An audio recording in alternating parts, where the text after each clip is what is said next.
Welcome, everyone, to week 5 of the Maryland legislative session. As crazy and impossible as it is to believe, this Friday we will be 1/3 of the way through session. So we have a lot to check in on, and we're going to just get rolling. All right. Thanks, everybody. Great to have you here. I think one of the top things we wanted to note was the State of the State, which took place yesterday, which is when Governor Moore, um, takes time to reflect on what's happened over the past year and look forward to issues that he hopes the General Assembly will move forward on this session. A couple things to note. We were really gratified to hear the governor talk about the importance of affordability issues. Obviously, that is one of our biggest concerns. And so it's great to hear the Speaker of the House, the Senate President, and the governor all talking about the need to address real issues to put money back in people's pockets.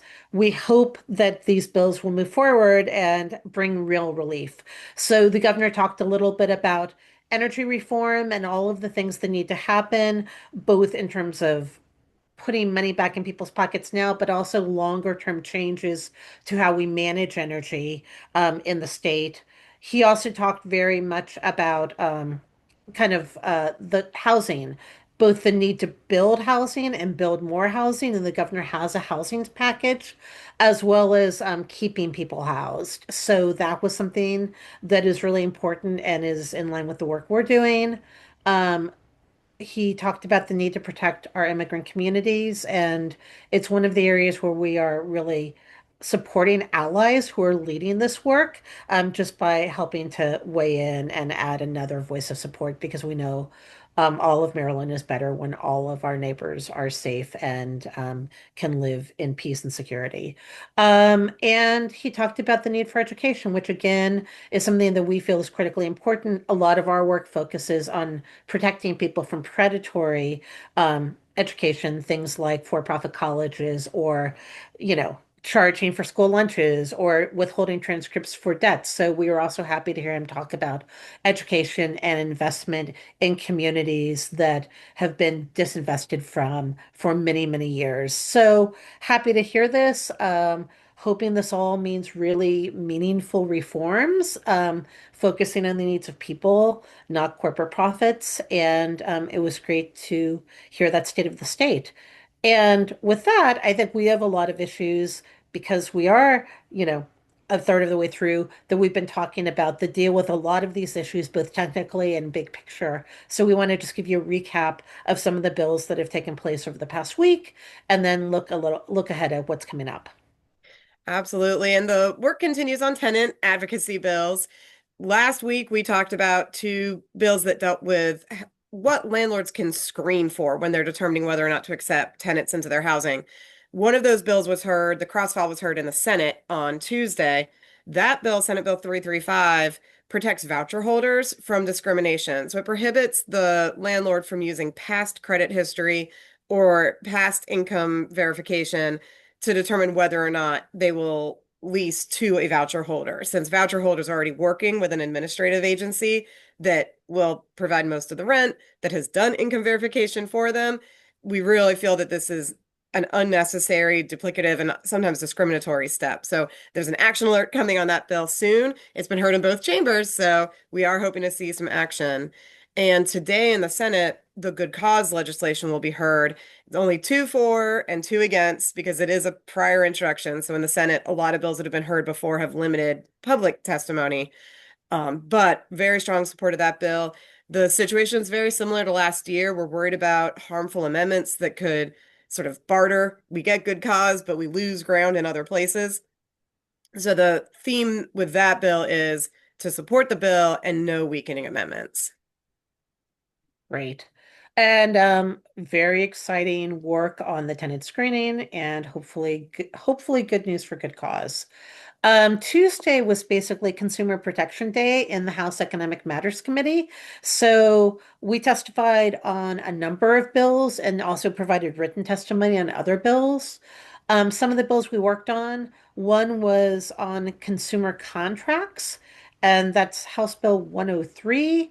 That basically says that the Maryland General Assembly creates laws that they believe are in the public interest around how long you have to sue on a claim or what your rights are.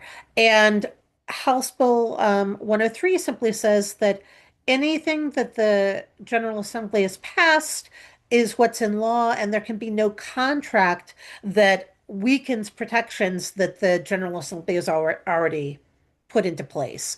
And it sounds wild, but that happens. People will put in contracts and maybe they're from another state, but they reduce or weaken the rights that we fought so hard for here. So that's Delegate Von Stewart's bill. There's also another bill that Delegate Stewart brought called House Bill 152, and it's called the Electronic Funds Transfer Act, but it's really about elder fraud prevention. We know that a lot of our older adults experience a number of scams, phone call scams, you know, web scams, phone calls saying you have to send us information right now about your bank account. There are lots of protections for certain kinds of scams that banks protect people from, credit card, other things. If the scam is done through an electronic wire transfer, there's no protections for people if they've lost their money. So this would just create protections for fraud done through wire transfers that are the same as protections we have for other kinds of um, fraud, the other kinds of ways people transmit money. And we also worked on a bill that Delegate Wims had, which was House Bill 191, which is about the ability to pay cash. You know, it used to be cash is king. Now there are a lot of places that don't allow cash. And for a lot of Marylanders who are unbanked or underbanked, or frankly, more and more with the cost of living crisis, the number of Marylanders who've maxed out their credit cards, people need to pay cash for things. So this just says that, um, establishments have to allow cash purchases for up to $300. So it's a pretty modest amount, but it allows, especially people that are getting day wages and things, to be able to buy what they need on their way home and not have to make three stops to get a prepaid card, which also has fees. So we're supportive of that bill. And then Delegate Vogel had a bill about surveillance pricing. We'll talk about another bill on surveillance pricing in a few minutes, but this bill really looks at prohibiting and limiting the use of pricing based on personal data and provides some labor protections as well. So we think the labor and consumer protections are really important. So Tuesday was very busy. And what we're seeing is as we move out of the first third of the legislative session and into the second third is a pretty big uptick in hearings and an increase in voting sessions. So the possibly good news is that Monday was the bill introduction deadline in the Senate, and today at 5 p.m., although they say it's tomorrow, is the bill introduction deadline in the House. So by the end of this weekend, we'll have seen all of the bills for the year. We'll have gone through them. We'll know our full universe of bills. And now the work really moves into getting bills onto vote lists. So a lot of work in Senate judicial proceedings. We've had bill hearings there on our fair housing testing bill, on the statute of limitations bill. They're starting to vote. We aren't seeing our bills on the list yet, but this is the time where we start to really push for that. Today, we're going to see the first subcommittee vote of the new housing subcommittee in economic matters, or at least the first work session. So it'll be very interesting both to see how they structure themselves, how they approach their role as a subcommittee, and which bills they start to move forward. Obviously, we hope it's some of the ones we've supported. And I think that we're going to start to see pretty weekly votes and a lot of subcommittee action, as well as way more hearings over the next few weeks.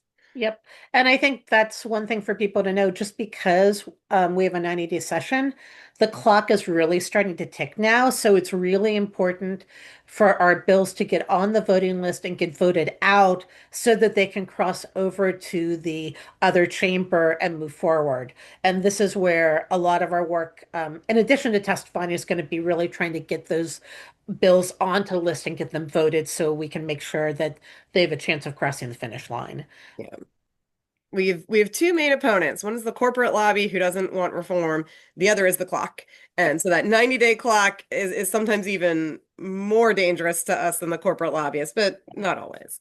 They're And pretty, and the corporate lobbyists also try to stall to run that yeah. clock out. So one of the easy tactics is they try to drag everything out so that we run out of time.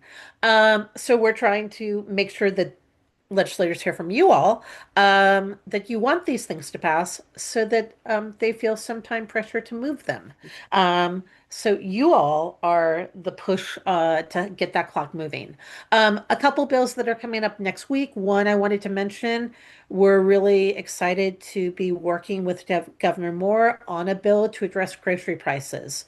We heard from our clients and also some survey work we've done. Everybody is feeling the squeeze.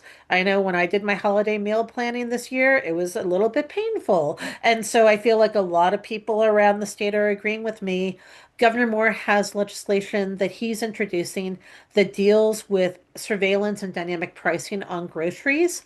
And dynamic pricing is, you think about like surge pricing, like if we know there's a huge winter storm and roads are going to be frozen, if grocery stores all of a sudden increase the price of milk and eggs and bread and toilet paper because they know people are going to be running to the store to get those, that's surge pricing. And that's not fair.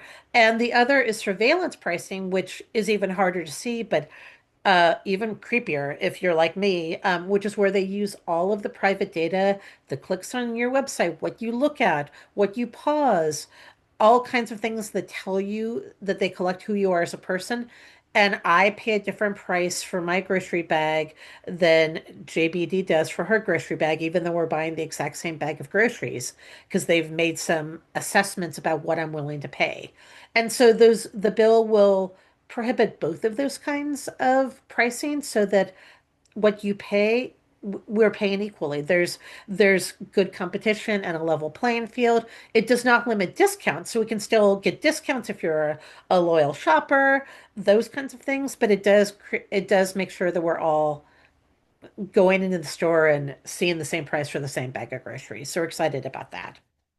And similarly, a bit later next week, there's a bill dealing with price fixing for housing.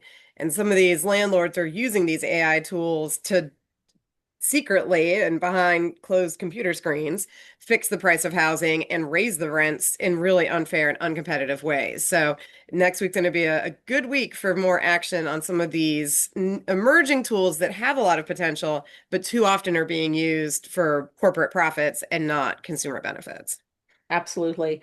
And you'll be getting action alerts about those. And also, we're putting up and developing some fact sheets on some of these issues because we know they can get really complicated. So we're also trying to put up 1 or 2 page fact sheets to just give you the information you need at our website, www.econaction.org. You can also sign up both for our regular broad email or for a more detailed analysis about what's happening in session to get a little more in depth on what's happening behind the scenes. And you can just sign up for that and subscribe for that as well.